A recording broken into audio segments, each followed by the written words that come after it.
Hello friends, how are you? I hope you are all doing well. ये हमारी English speaking की 6th video है और इस 6th वीडियो के अंदर आज हम बात करने वाले हैं बड़े ही कमाल के यूज ऑफ के बारे में, जिस यूज ऑफ का नाम है यूज ऑफ वन टू। आपने वन टू बहुत सुना होगा और वन टू के साथ साथ आपने एक यूज ऑफ और सुना होगा जिसे वना कहते हैं, वना। दरअसल ये वन टू और वना एक ही चीज होती है। जो वन टू की आईडी होती है वही वना की आईडी होती है, जो वना की आईडी होती है वही वन टू की आईडी होती है। तो ये वन टू और वना कोई दो चीज नहीं है, ये एक ही चीज है। इसके साथ साथ मैं आपको ये भी बता दूं कि जो हमारी इंग्लिश होती है वो दो टाइप की इंग्लिश होती है, एक ब्रिटिश इंग्लिश और एक अमेरिकन इंग्लिश। शायद आपको ये पता भी होगा, क्योंकि हमारे इंडिया में ब्रिटिश इंग्लिश को फॉलो किया जाता है। तो मैं चाहूंगा कि आप भी यूज ऑफ वन टू का यूज करें, लेकिन अगर सामने वाला आपसे वना करके बात कर रहा है तो आपको बिल्कुल घबराने की जरूरत नहीं है। जो वन टू है वही वना है और जो वना है वही वन टू है। तो चलिए इस कंफ्यूजन को दूर करते हैं और सीखते हैं आज हम use of want to. Use of want to की जो आईडी होती है, जो पहचान होती है, वो होती है चाहता है, चाहती है, चाहते हैं। मतलब जिन सेंटेंस के लास्ट में, आखिर में चाहता है, चाहती है, चाहते आएगा, वो आप यूज ऑफ वन टू में बनाएंगे। अगर आप इस चाहता, चाहती है, चाहते हैं को ध्यान से देखोगे तो आपको इसमें ताहे तीहे नजर आएगा, जो कि प्रेजेंट इन डेफिनेट की आईडी होती है। इसका मतलब यह है कि यहाँ पे जो रूल लागू होंगे वो सेम टू सेम प्रेजेंट इन डेफिनेट वाले लागू होंगे, जैसे कि आपने प्रेजेंट इन डेफिनेट के अंदर वो रूल्स जाने थे। चलिए अभी वो हम एग्जाम्पल्स में बात करेंगे। सबसे पहले हम इसका स्ट्रक्चर देख लेते हैं। इसका जो स्ट्रक्चर होता है वो होता है subject plus one two plus verb की first form and plus object.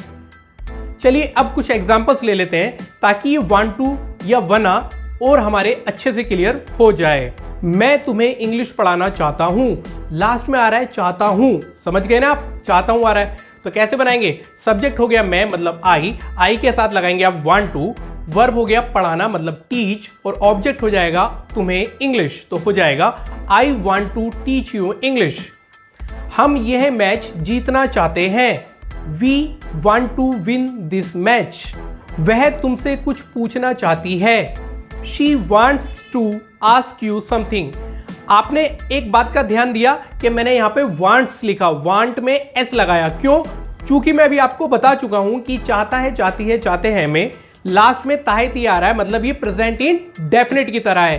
तो अगर आपका सब्जेक्ट सिंगुलर है तो आपको एस लगाना होगा। यहां पर शी था इसलिए मैंने वांट में एस लगाया, तो हो गया she wants to ask you something. चलिए इसका एक नेगेटिव एग्जांपल ले लेते हैं। तुम्हारा भाई तुमसे लड़ना नहीं चाहता है, तो कैसे बनाएंगे? Your brother does not want to fight with you. मैंने यहां पर डज का यूज क्यों किया? तो आपको एक बात समझनी होगी कि ये प्रेजेंट इंडेफिनिट की तरह होता है। मतलब अगर आपका सेंटेंस एफर्मेटिव है तो कोई डू डज नहीं, लेकिन अगर आपका सेंटेंस नेगेटिव है या इंटेरोगेटिव है या WH फैमिली है तो आपको डू और डज का भी यूज करना होगा। चलिए अब इसका एक इंटेरोगेटिव एग्जांपल भी ले लेते हैं। क्या तुम एक कामयाब इंसान बनना चाहते हो? तो कैसे बनाएंगे? इंटेरोगेटिव में आपको हेल्पिंग वर्ब पहले ले आनी है, तो हो जाएगा do you want to be a successful person. चलिए आपकी प्रैक्टिस के लिए मैं कुछ और एग्जांपल्स बोल देता हूं। मैं अपनी जिंदगी में कुछ करना चाहता हूं। I want to do something in my life. हम सच बोलना चाहते हैं। We want to speak the truth. वह खाना नहीं बनाना चाहती है। She does not want to make food. क्या तुम इस वीडियो को लाइक करना चाहते हो? Do you want to like this video? I hope कि आपको use of want to clear हो गया होगा। अगर आप वना का यूज करना चाहते हैं तो जहां जहां पर मैंने वन टू लगाया है वहां पर आप वन टू की जगह वना का यूज कर सकते हैं और आप अपने सेंटेंस को वना करके भी बोल सकते हैं। आई होप कि आपको ये वीडियो पसंद आई होगी। अगर आपको मेरी वीडियो अच्छी लगती है तो इसे लाइक कीजिए, अपने दोस्तों के साथ शेयर कीजिए, और अगर आपने मेरा चैनल अभी तक सब्सक्राइब नहीं किया तो मेरे चैनल को सब्सक्राइब कीजिए और सब्सक्रिप्शन बटन के बराबर में एक बेल आइकन होगा, उसे प्रेस करना ना भूलें ताकि आपको मेरी वीडियो टाइम टू टाइम मिलती रहे।